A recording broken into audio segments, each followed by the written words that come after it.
What's up, guys? Welcome to your 99th Android tutorial for the new Boston. And what we're going to do in this tutorial is learn how to write data through these file output streams and input streams and all that nonsense. No, it's not nonsense, but all that craziness.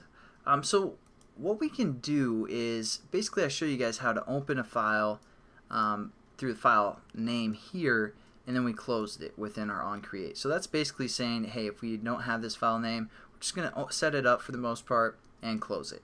That's all we did in the last tutorial.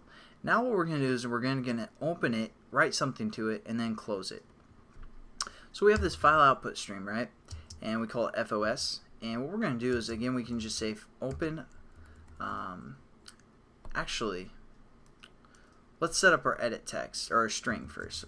So we're going to say our string, and we're going to call this the data that we're going to save. And what we're going to do is we're going to say, again, our edit text, which we called shared data. And then we're going to say get text again, and toString here. And now what we can do is we're going to write this this string basically to our file output. But we can do that a few different ways. So one way that we can do it is we can create a file, and we're going to call this file F. And again, you have to import file, and all we're going to say is new file name, or I'm sorry, new file, and within parentheses we're going to put our reference, or our file name, which again we created a string called file name, and that's kind of our path that we're saving to. So we're going to say file name like this. So basically we can write to this file a few different ways. So one way is, or we can write to this output stream a few different ways. Like in the last tutorial, I'll show you guys kind of how to open it using a file name string and a kind of the context. Another way we can do this is actually using a file that we just set up. So we can say our FOS, and we're going to say new file output stream, and within parentheses we're going to give it a file name instead of a string in the context. And again, we just hit our surrounding try and catch, and that's going to open it.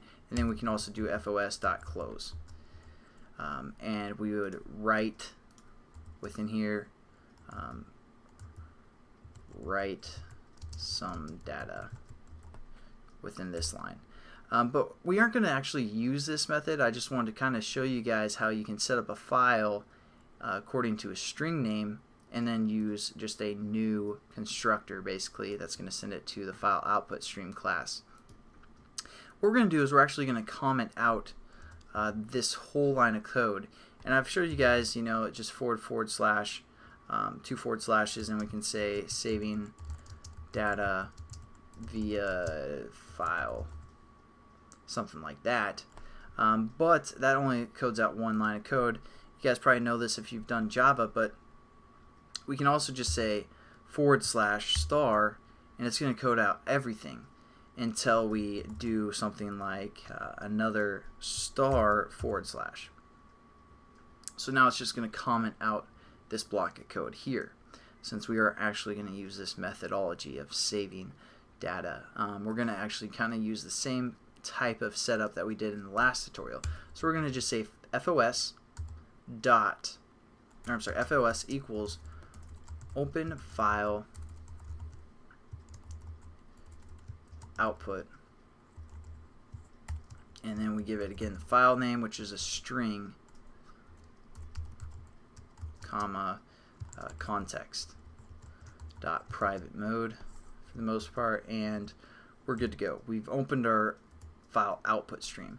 And now what we're going to do is we're going to write some data. So what we're going to say is FOS.write. And as you can see, it takes a byte array for this write method. So all we're going to do now is convert our string that we got from our edit text into kind of a byte array. So we're going to say our string name that we want to save, which we call data, and then we're just going to hit .get bytes. And now all we have to do is say FOS.close. So this is basically the concept. We need to open a file output stream. We want to write some data, takes a byte array, so we're going to convert our data into that, and then we're just going to close our stream again. Now it's giving us an error because it says, you know, we have to put this in a try and a catch. So we're just going to hover over and say surround with try and catch. And we're just going to move this try to cover pretty much everything. And then we'll just add the extra exceptions that we need. So after we write, we want to close. Control-Shift format. Delete that line of code. And we are pretty much done. I mean, that's basically this tutorial.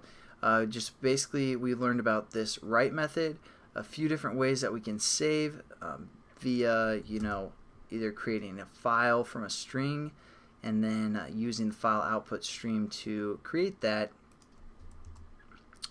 and